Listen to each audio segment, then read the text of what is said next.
So it's a pleasure to be here with you.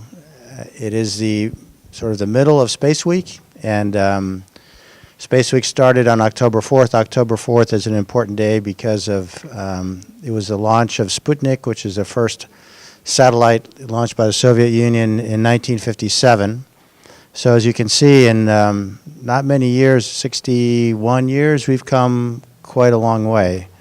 And I want to tell you a little bit about my personal trajectory and to try to inspire some hopes and dreams in all of you.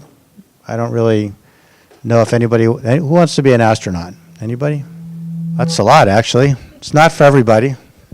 People I meet, I say half the people say I'd love to go, and the other people say no way. So it's not for everybody. But let's go to the next slide. So this is the event that inspired me to be an astronaut, at least initially. It was July 20th, 1969. I was 11 years old, and we landed on the moon. I was at the beach with my parents on the day that it happened, and of course all the parents called their kids to get out of the water, and we just listened to it on these little transistor radios, and we could actually hear Neil Armstrong say, "The Eagle has landed," which it was almost surreal. But at that moment, all these people that didn't even know each other were hugging each other and slapping each other on the back as if they were relatives. It was really inspiring. So I went on to finish high school, next slide, and went to the U.S. Naval Academy. Next one. Oh, I see you. Okay. I see you now. And this is a military school, so when I finished, I was commissioned as an officer in the U.S. Navy. Next slide, please. I was given some options about whether I wanted to be on a ship or a submarine or be a pilot, and I was inspired by the Blue Angels, a Navy flight demonstration team, and I chose aviation. Next slide, please. I had studied engineering at the Naval Academy, and so I wanted to try to combine what I'd studied with my then profession as a pilot, and I became interested in becoming a test pilot. And coincidentally, at this moment, the Naval Aviation News, which is a monthly publication, came out with this issue, which talked all about the Naval Test Pilot School. And an article inside this issue talked about all the graduates who had gone on to become astronauts. So these names are absolutely heroes in the U.S. Alan Shepard, the first American to space; John Glenn, the first American to orbit the Earth; Neil Armstrong, the first human to set foot on the moon. All these people were naval aviators turned test pilots turned astronauts, and I thought maybe I could do that too. So this is now not when I was 11 years old, but when I was 25 years old. And even though I had gone on to do different things, I think the dream was always percolating in the background for me. And this is kind of what cemented it. So I applied, next slide, and I was accepted to the Naval Test Pilot School. Very fascinating time where you fly a lot of different airplanes and you learn basically how to test. And as a final exercise, next slide, you're given time in an airplane that you've never flown before, and you have to write a very detailed report about its flying qualities and performance. So I was assigned this airplane, which is called a U-2, very high altitude reconnaissance plane, that I flew to about, in meters, let's say a little more than 20,000 meters, which is pretty high for an airplane, so high that, next slide, you have to wear a pressure suit. And this suit reminded me, for good reason, of the NASA suit that we wear for launches and entries, and it's because it's basically the same suit. So if I had any doubt that I wanted to be an astronaut, this was what really did it for me. So next slide. So after being a test pilot for a couple of years, I applied to become an astronaut. You can see the requirements. Really not very complicated. You have to have a STEM bachelor's degree. STEM is science, technology, engineering, mathematics. You have to have some experience in your field, whether you're a scientist or an engineer or a pilot. And you have to be able to pass a physical. So it turns out passing the physical is not so easy. I'll talk about that in a minute. So I applied along with thousands of other people, and the applications are reviewed by administrative personnel to make sure that they meet the basic qualifications. Then they're reviewed by astronauts. At least 3 astronauts looks at every single application, and they're the ones that decide where you go from qualified to highly qualified. And if you're highly qualified, the people that you list in your application as your references receive letters from NASA saying, please rate your candidate on these following things. So we take all that information, plus we ourselves meaning people on the selection board, go to the networks that we have and try to find out as much as we can, because it's hard to get everything on paper. And the list from highly qualified to very highly qualified results in 100 people. And if you could go to the next slide. So the 100 people are invited to Johnson Space Center in Houston for what they call an interview. It's a week long. It's really only 1 hour interview, but the rest of the week is taken doing a physical exam. In fact, several physical exams. So they look at your eyes, they look at your ears, they look in your nose, they look in your mouth, they look in everywhere they can. And they're not really trying to figure out if you're a super athlete. They're just trying to figure out if you're healthy. So your family history is important, and of course how you present is important. And as it turns out, about a third of the 100 are not physically qualified. Of course, we don't know that. It takes some time to develop all the tests. But during that week, we do a 1 hour interview. And the interview is with the selection board, which is usually 8 astronauts and 4 managers. It's very relaxed. You go into a room and you are asked to start in high school and tell them about yourself and why you want to be an astronaut. And it's a very open conversation. And the other astronauts or the managers will sometimes interrupt and say, what sport did you like to play? What subjects were your favorites? What were your hobbies? And it's really just about getting to know the person. At that point, probably everybody is qualified technically, but they're trying to get a little bit more information about your personality. And when the candidate leaves the room, the selection board has a conversation about that person, and the ultimate question is, do I want to spend 6 months in space with this person? And when all that debate is over, the candidate's name is written on a whiteboard, either above or below. It's in its appropriate place based on all the other candidates that have been interviewed so far. And at the end of the process, there are 100 names, vertically, from number 1 to number 100. And then the chairman of the selection committee draws a line and says, we'll take anybody above this line, and anybody below the line we think needs, some more time or some more experience.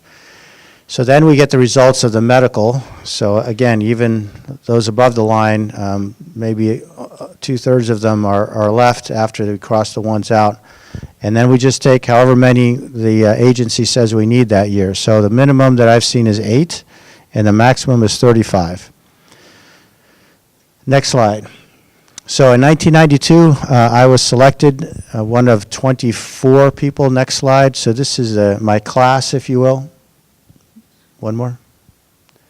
We were 21 men, 3 women, 10 pilots, 5 scientists, 4 medical doctors, 5 engineers, and a veterinarian. And we all began training together. Next slide. So we began training at that time on the space shuttle. A space shuttle is a very complicated machine, although primitive in some ways by today's standards. Let me just say that the computers that control the vehicle, today we measure memory of a computer or an iPhone. An iPhone can have 32 gigs or 64 gigs, 128 gigs. Computers on this vehicle had 512 kilobytes.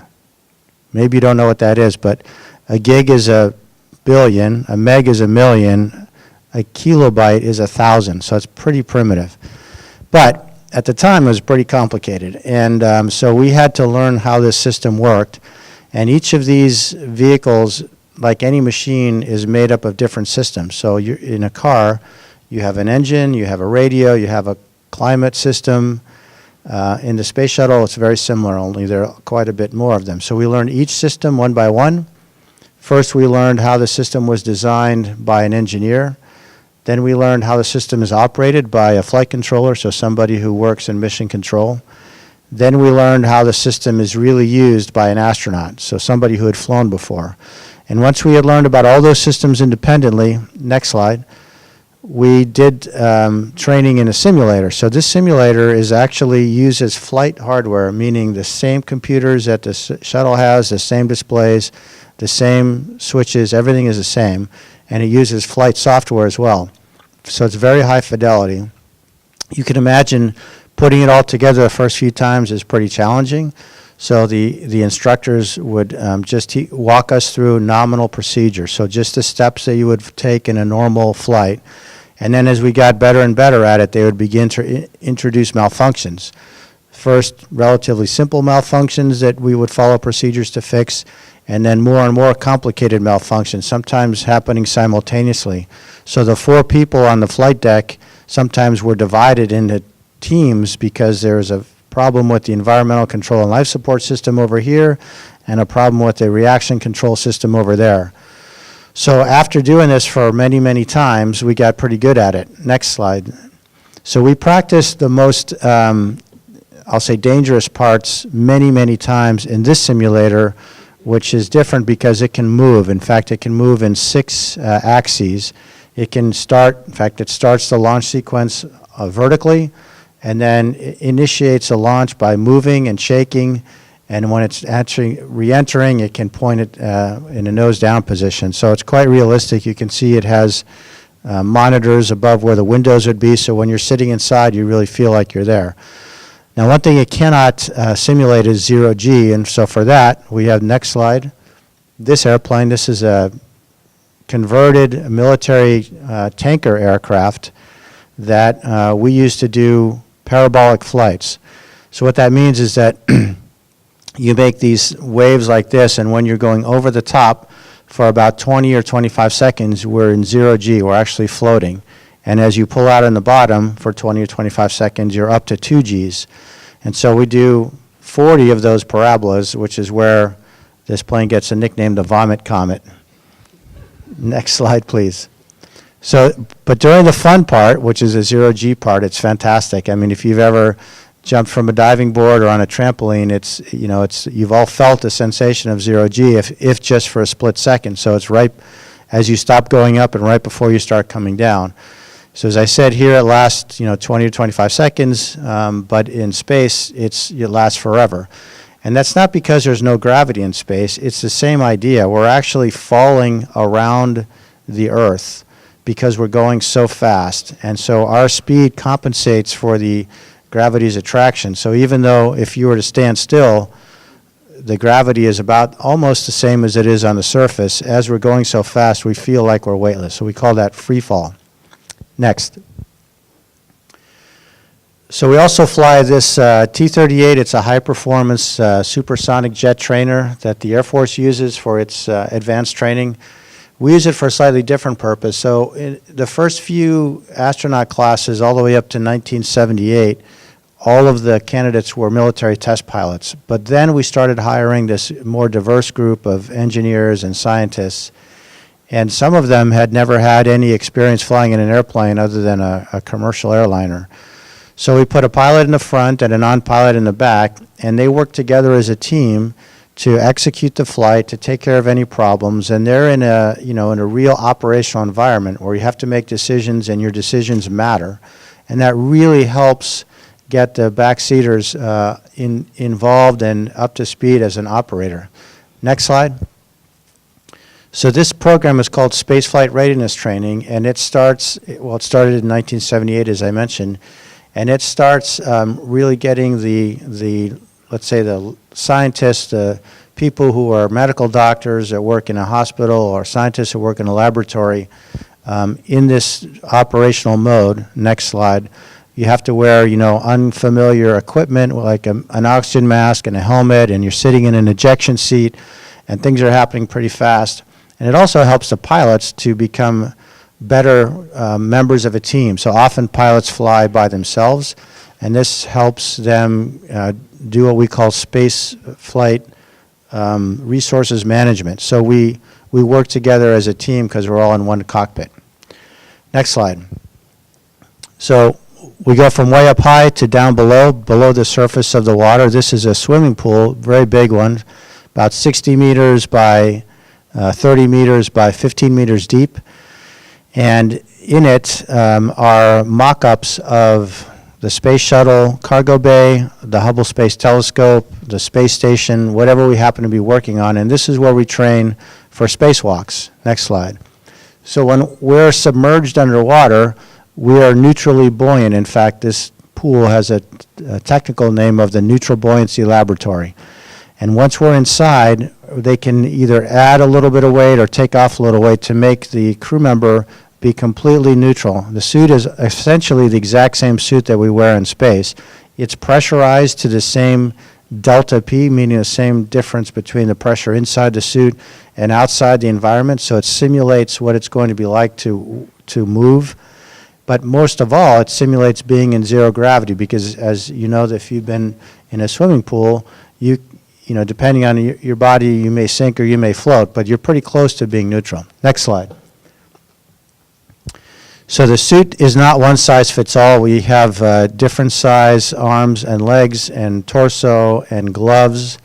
And so being in the suit, when it's pressurized, it's hard as a rock. I mean, it's really difficult to move it. And when it doesn't fit you well, it's extraordinarily uncomfortable. But when it does fit you well, it's like driving a sports car. It feels like it's just part of you. So once we're underwater, we practice just simple tasks, and then again get more and more difficult, including whatever task we happen to be programmed for to do on orbit. So just as an example, you would think it'd be simple to remove a bolt from something, and you'd put the wrench on the bolt and you turn the wrench and the bolt would loosen.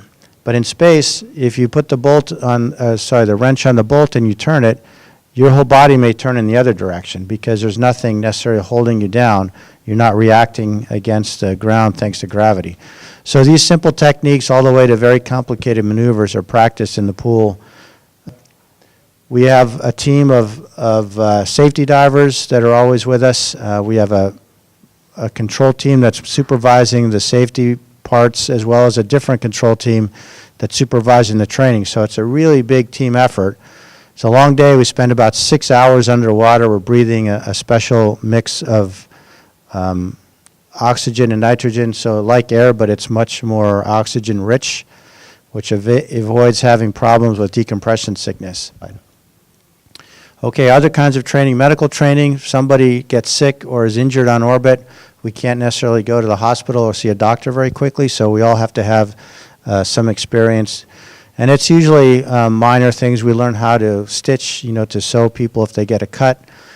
People generally stay healthy in space because there's really not very much in the way of germs up there. It's a closed environment, obviously. One thing that does happen a lot is people tend to get foreign objects in their eye because things are dust and things like that are floating quite a bit more. Next. We learn to operate the shuttle or the space station robotic arm. So this is a bit like flying. We have one hand that does rotational hand control and the other one that does translation. So we move up, down, left, right, in and out with the left hand, and pitch up, pitch down, roll left, roll right, or yaw left and right. Okay, so the robotic arm is used for a lot, but it was especially used when we were constructing the space station. We would use it to remove the element or whatever we were attaching from the shuttle's payload bay and then directly attach it, or sometimes hand it off to the station's robotic arm so they could attach it. So learning to fly it is a little challenging, but it's if anybody, you probably play video games, you'd be very good at this. Take a lot of pictures from space. In fact, you'll see some later. So we have a lot of training on the cameras and lenses, et cetera, and video equipment. We have to feed ourselves up there, so we learn how to prepare food and beverages and eat and drink. And hygiene is different. We don't have any running water, so brushing your teeth is different. Taking a shower is different.